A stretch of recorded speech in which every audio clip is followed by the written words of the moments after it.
Kherson पर जबरदस्त हमला किया है। खेरसौन पर रूस ने तोपों से 434 गोले दागे हैं। इस इलाके में 90 बार रूस की तोपें गरजी हैं। रूस ने टैंक, ग्रेनेड और ड्रोन से यूक्रेन पर हमला किया है। तो वहीं दूसरी तरफ कादिरफ ने एक बहुत बड़ा ऐलान किया है। कादिरफ अमेरिका और ब्रिटेन के वर्चस्व को खत्म करने के लिए एक नया संगठन तैयार करने जा रहा है। ये नया संगठन कादिरफ की एक ऐसी प्राइवेट आर्मी होगी जो नेटो से कहीं ज्यादा बड़ी होगी। और इस ऐलान ने अमेरिका और ब्रिटेन को डरा दिया है।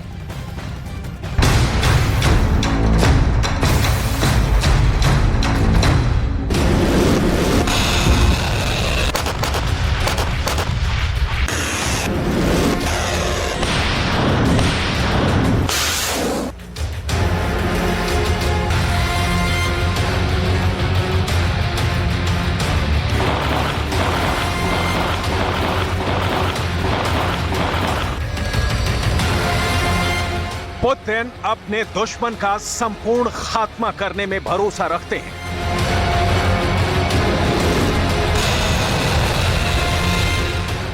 अमेरिका पुतिन का जानी दुश्मन है और पुतिन की जिंदगी का सिर्फ और सिर्फ एक ही मकसद है, अमेरिका का विनाश। जब 1990 में सोवियत संघ टूटा तब पुतिन की उम्र सिर्फ 38 साल थी। पुतिन ने अपनी आंखों से अपने देश को घुटने पर आते हुए देखा था। तब से पुतिन के मन में प्रतिशोध की आग जल रही है। एक तरफ पुतिन दोबारा अखंड रूस कायम करना चाहते हैं और दूसरी तरफ पुतिन अमेरिका का विनाश करना चाहते हैं। और इसके लिए अब पुतिन ने अपने सबसे भरोसेमंद कमांडर को सबसे बड़ा काम सौंप दिया है। इस सिलसिले में कादिरफ का बयान भी सामने आ चुका है। इस साल कादिरफ के 2 बयानों ने बिल्कुल साफ कर दिया है कि कादिरफ अमेरिका पर हमला करने की तैयारी कर रहा है। ये बात कादिरफ ने अपने ताजा बयान में कही है। कादिरफ ने पहले भी बिल्कुल साफ कहा था कि वो अमेरिका के खिलाफ आर्मी लेकर मार्च करने को भी तैयार है। लेकिन बीते 24 घंटे में कादिरफ का ये बयान रूस में वायरल है। कादिरफ ने कहा है कि मैं बड़ी और मजबूत सेना बनाने के बारे में सोच रहा हूं। यह सेना दुनिया के तमाम देशों में जाएगी और उन देशों के अंदर जाकर उन लोगों की रक्षा करेगी जिनको कथित लोकतांत्रिक देशों के द्वारा सताया जा रहा है। यहां इशारों में कादिरफ ने सीधा बाइडेन पर टारगेट किया है, क्योंकि दुनिया में खुद को लोकतंत्र का सबसे बड़ा आलंबरदार के रूप में अमेरिका ही पेश करता है। बयान से साफ है कि कादिरफ उन देशों में अपनी आर्मी भेजेगा जहां पर अमेरिका का प्रभाव है। कादिरफ अपनी आर्मी 3 जगहों पर लड़ने के लिए भेज सकता है, इजराइल, यूरोप में ब्रिटेन के अंदर और अमेरिका। ये बातें सुनकर शायद आपको हैरानी हो रही होगी, लेकिन यकीन इसलिए करना पड़ेगा क्योंकि पहले भी 12 फरवरी को अपने एक खतरनाक टेलीग्राम पोस्ट में रमजान कादिरफ ने बयान दिया था कि अगर हमारे supreme commander in chief Putin हमें अमेरिका से लड़ने के लिए आदेश दें तो हम अमेरिका जाने के लिए भी तैयार हैं। मोल्दोवा देश की तो बात ही क्या करनी। सुप्रीम कमांडर पुतिन के आदेश पर चर्चा नहीं की जाती है, बल्कि आदेश को पूरा किया जाता है। मूल रूप से कादिरफ एक फिदाइन लड़ाका है जो अपनी जान की कोई कीमत नहीं समझता।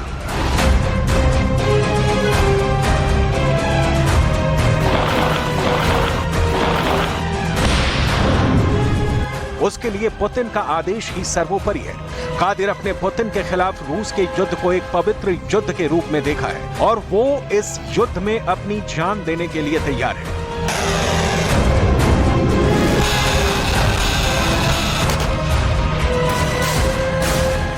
Священная война. Это война священная. Я мечтаю умереть в этой войне. Я умираю, чтобы мои дети умерли в этой войне. Это война священная война. Это война священная. Я мечтаю умереть в этой войне. Я умираю, чтобы мои дети умерли в этой войне. सीधी सीधी बात यह है कि जो पुतिन का दुश्मन है वो कादिरव का भी दुश्मन है, और सच्चाई ये कि पुतिन, कादिरव और वैगनर ये सब अलेक्जेंडर दुगिन के बताए रास्ते पर चलते हैं, जो कि इन सबके गुरु की तरह है।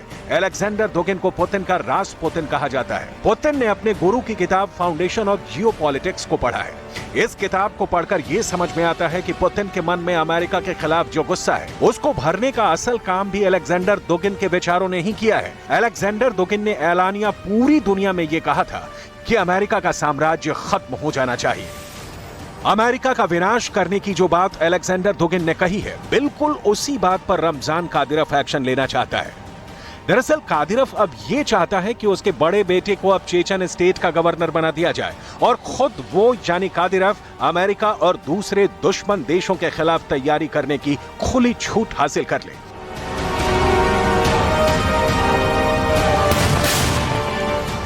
इसी सिलसिले में मार्च के पहले हफ्ते में पुतिन ने कादिरव के सबसे बड़े बेटे अहमद कादिरव से मुलाकात की थी।